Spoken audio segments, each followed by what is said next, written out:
tayo ay magpaganda ng bahay.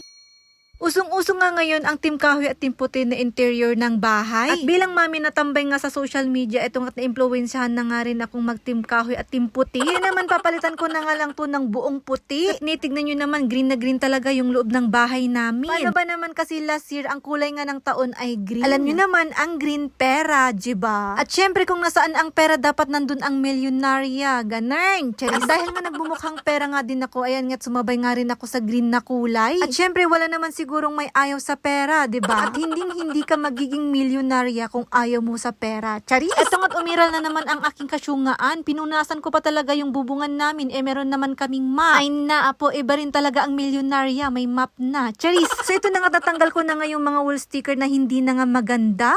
Ay na po, tignan nyo naman yung dingdingan namin. Hindi na talaga kaaya-aya. Pati na nga rin itong mga puzzle map ni Arkidandan ay inalis ko na nga rin. Tani, babad na talaga sa tubig. Syempre for the tabi muna for now at magagamit pa yan later. At dahil nga minap ko nga itong dingdingan namin, itong at bumaba na lahat ng mga dumi, kaya naman iba-vacuum ko na nga lang. O, diba, milyonarya, may vacuum. Charis. Kaya naman kung may vacuum ka din dyan, congratulations, milyonarya ka din. At kung gusto mo ring maging milyonarya, bumili ka rin ng vacuum. Ilalagay ko lang yung link dyan sa my comment section. So, ito na nga for the checking na nga ang milyonarya dahil nga medyo matuyo-tuyo na rin ang aming dingdingan. At ito na nga yung medyo matrabahong gawin, yung pagdidikit ng wall sticker. Lalong-lalo na nga perfect talaga yung dingdingan namin. Hindi mo makita kung nasaan ang measurement. Charis. Ay naapo, tumpungam na tan-ano kas ano na tikina straight na kas jay. Hindi ko nga alam sa gumawa ng boarding na ito, hindi pa yata uso ang measurement noong ginawa itong boarding na ito. Kaya naman hindi mo talaga mawari kung nasaan ang straight at tabi. Pero di ba lang at ang importante ngay matakpan itong mga peklat ng aming dingdingan. Ay naapo, ito ang pinaka-struggle ng mga bahay dito sa Baguio. Hindi talaga may iwasan yung magkaganito yung bubong, lalong-lalo nang kapag islab yung bahay mo. At syempre dahil na nga rin sa klema at pati na nga rin sa moist. Pero dahil nga may baby ako ay mas safe nga itong wall sticker na ilalagay ko kaysa magpipintur ako. At tignan nyo naman, hindi talaga nakakamilyonarya yung ganito, diba? Kaya naman pagtiyagahan ko munang pagandahin dahil nga borders muna tayo for now. At syempre kiniklaim ko naman na yung mansion ko dito sa Baguio pagdating ng araw. At ito na nga yung natapos ko ng ilang minuto, medyo okay na rin. Kahit papano ay pumuputi na nga yung dingding namin. Ay naapo, sana lahat ganito, instant pumuputi. Charis. So ito nga't nilagyan ko nga muna itong ibaba dahil nga ilalagay ko na yung foam. Tani, matutulog na nga yung alaga ko at kailangan ko na nga matapos ito. Syempre nga ambisyosa nga ako maging Team Puti lahat itong dingdingan namin, kaya naman lagyan ko na nga lahat. O diba, mas nakakamilyonarya kapag ganito na Team Puti. Totoo nga namang madali nga namang madumian itong puti, pero mas nakakasyala, diba? Mas nakakamilyonaryang tignan, ganun. At tignan nyo naman ang aking Arkidandan ay naapo, super kulit. Charis. At ne, alauna 20 na nga't hindi pa nga kami tapos. Hindi pa nga kami kumakain pero okay lang, late naman na kami nagkape. At tignan nyo naman ang aking Arkidandan ay naapo, imbis na mapadaling aking trabaho, eto nga't nangungulit ay naapo. Jumping in the muddy puddle daw, kaya naman nag-jump na lang nang nag-jump. Habang nag-aayos nga ako, eto nga't may panaka-naka na ngang ambon. At sa sobrang busy ko nga, eto na nga ang Arkidan, nagutom na, kaya ayan kumukuha na nga ng kanyang biscuit. So wala naman akong no choice kundi ilaban pa rin ang trabaho ng isang nanay. Kaya naman, ayan, sige go, ipasok lahat ng mga nilabhan. At syempre, mag-aantay na naman yan ng 3 araw bago matupi. Ganun. Ako lang ba o ikaw din, mag-aantay muna yan ng bagong malabhan bago matupi. Charis. At ito na nga yung sinasabi ko ay naapo, kakain kami na wala kaming kanin. Hindi pala nakapagsaing ang Daddy Dandan, kaya naman wala kaming kanin for today's video.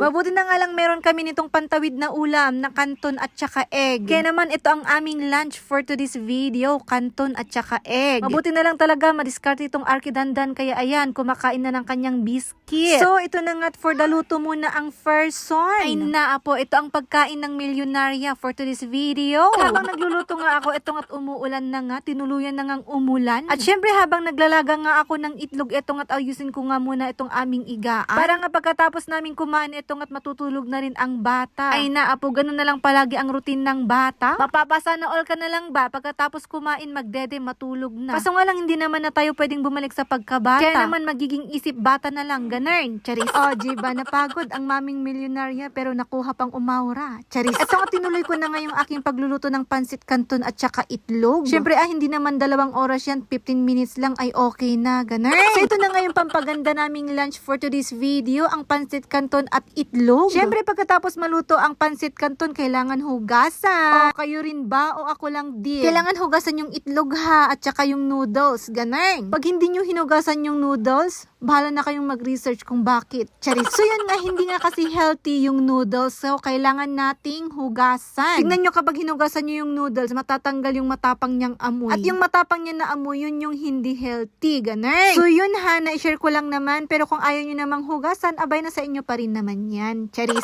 Eto at may chop suey din naman kami. Kaya naman magiging pansit na lang itong pagkain namin for today's video. Pansit canton na pansit na may itlog. Ganun. So ito na nga, luto na nga lahat. Kaya naman, kuha na kayo ng kanin nyo at kain na nga tayo mga mommies and daddies. Thank you so much Lord sa blessings. Syempre ngayon mauna mo nang kakain si Arkidandan dahil nararamdaman ko na nga rin nagutom na nga rin siya. At syempre pagkatapos niyang kumain, edi kakain na rin ako tani, pagoda na rin, charis. At ito na nga yung natapos ng 50 piraso na wall sticker. Ay na po, hindi pa nalagyan lahat pero at least, kunti na lang talaga yung tatapusin ko. So ayan, kung gusto nyo rin ng wall sticker, yung link ilalagay ko lang dyan sa my comment section. At ito na lang nga muna for our today's video. Thanks for watching. Thank you so much, Lord.